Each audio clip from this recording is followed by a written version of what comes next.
హరీష్ రావు గారు హరీష్ రావు గారు హరీష్ రావు గారు ఏదైతే హరీష్ రావు గారు వినండి వినండి.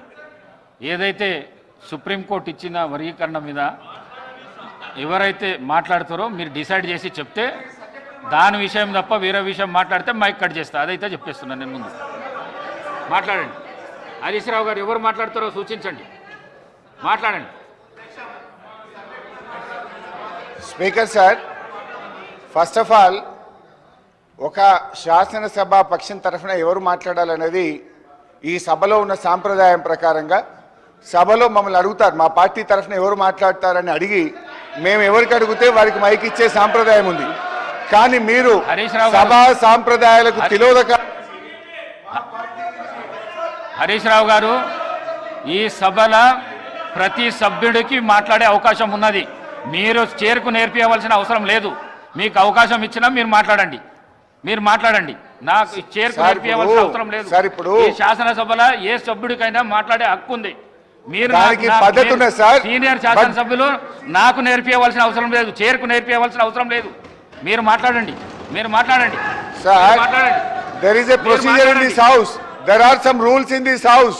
ఎప్పుడు అందరి సభ్యులకు మాట్లాడే హక్కు ఉన్నా ఏదైనా ఒక అంశం మీద ప్రధాన ప్రతిపక్షం నుంచి ఎవరు మాట్లాడతారని అడిగి ఆ ప్రధాన ప్రతిపక్షం నుంచి పేరు తీసుకొని మాట్లాడించే సాంప్రదాయం ఈ సభలో ఉంది. ఈ సభా సాంప్రదాయాన్ని తుంగలో దొక్కినందుకు ముందు నా నిరసన తెలియజేస్తూ నేను మాట్లాడుతున్నాను. అధ్యక్ష, ఈ సభ కౌరవుల సభలాగా నడుస్తుంది అధ్యక్ష. బట్ అంతిమంగా పాండవులే గెలుస్తారు, న్యాయమే గెలుస్తుంది, ధర్మమే నిలబడుతుంది.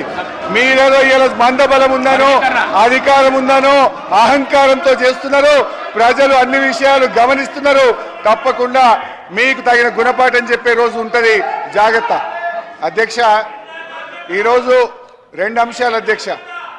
ఎస్సీ వర్గీకరణ మీద భారత సర్వోన్నత న్యాయస్థానం ఇచ్చిన తీర్పును బీఆర్ఎస్ పార్టీ పక్షాన మా యొక్క హర్షాన్ని వ్యక్తం చేస్తూ ఉన్నాం, స్వాగతిస్తూ ఉన్నాం. అధ్యక్ష, ఈ యొక్క వర్గీకరణ మీద మా ప్రభుత్వం ఏర్పడిన వెంటనే సభానాయకుడిగా కేసీఆర్ గారు 29 నవంబర్ 2014లో ఈ ఎస్సీ వర్గీకరణ వెంటనే చేయాలని ఆనాడు మా సభానాయకుడిగా కేసీఆర్ గారు ఈ సభలో తీర్మానాన్ని ప్రవేశపెట్టి కేంద్ర ప్రభుత్వానికి ఏకగ్రీవంగా ఈ వర్గీకరణ చేపట్టాలని చెప్పిన పార్టీ మా బీఆర్ఎస్ పార్టీ. తీర్మానం చేయడమే కాదు అధ్యక్ష, ఎస్సీ వర్గీకరణను వెంటనే చేపట్టాలని ఆ తీర్మానం కాపీని స్వయంగా కేసీఆర్ గారే తీసుకొని ఆనాటి ఉప ముఖ్యమంత్రిగా ఉన్న నాయకులను, దళిత నాయకులందరినీ వెంట పెట్టుకొని వెళ్ళి ప్రధానమంత్రి గారిని స్వయంగా కలిసి దీని వర్గీకరణ యొక్క ఇంపార్టెన్స్ ను ఆ రోజు కేసీఆర్ గారు ప్రధాని గారికి వివరించడం జరిగింది. ప్రధానమంత్రి గారు ఆ రోజు కూడా చాలా స్పష్టంగా ఇది న్యాయమైన డిమాండ్ అని, దీన్ని తప్పకుండా పరిష్కరిస్తామని ప్రధానమంత్రి గారు కూడా ఆ రోజు సానుకూలంగా స్పందించారు అధ్యక్ష. అయితే అధ్యక్ష, ఈ వర్గీకరణ పోరాటం చాలా సుదీర్ఘమైన పోరాటం. ఎన్నో త్యాగాలు జరిగినాయి. ఎంతో మంది వర్గీకరణ కోసం గతంలో ప్రాణాలు అర్పించిన సంగతి కూడా మనకు తెలుసు. ఇదే గాంధీ భవన్ దగ్గర పెట్రోల్ పోసుకొని ఆ రోజు కొంతమంది మాదిగలు ఆత్మాహుతికి పాల్పడితే అప్పటి ప్రభుత్వం కనీసం వాళ్ళని పట్టించుకున్న పాపాన కూడా పోలేదు.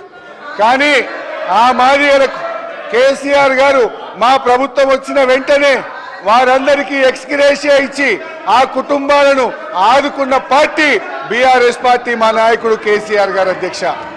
ఆ రోజు కాంగ్రెస్ పార్టీ ద్రోహం చేసిందని, కాంగ్రెస్ పార్టీ వర్గీకరణ చేయడం లేదని మందకృష్ణ మాదిగ గారి నేతృత్వంలో గాంధీ భవన్ దగ్గర ఆ రోజు పెద్ద ఎత్తున మాదిగలు గాంధీ భవన్ ముట్టడికి వచ్చి పోరాటం చేసిన విషయాన్ని కూడా గుర్తు తెచ్చుకోవాలి.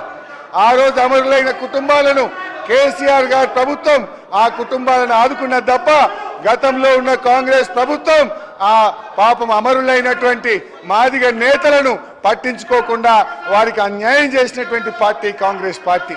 బట్ ఏది ఏమైనా ఈ సందర్భం చాలా సంతోషమైనటువంటి సందర్భం. దశాబ్దాల కళ నెరవేరినటువంటి రోజు. అందువల్ల ఈరోజు మా బీఆర్ఎస్ పార్టీ తరఫున సుప్రీంకోర్టు తీర్మానాన్ని మనస్ఫూర్తిగా స్వాగతిస్తా ఉన్నాం. ప్రభుత్వం ప్రవేశపెట్టిన స్కిల్ యూనివర్సిటీకి కూడా మా బీఆర్ఎస్ పార్టీ తరఫున సంపూర్ణమైన మద్దతును తెలియజేస్తా ఉన్నాం.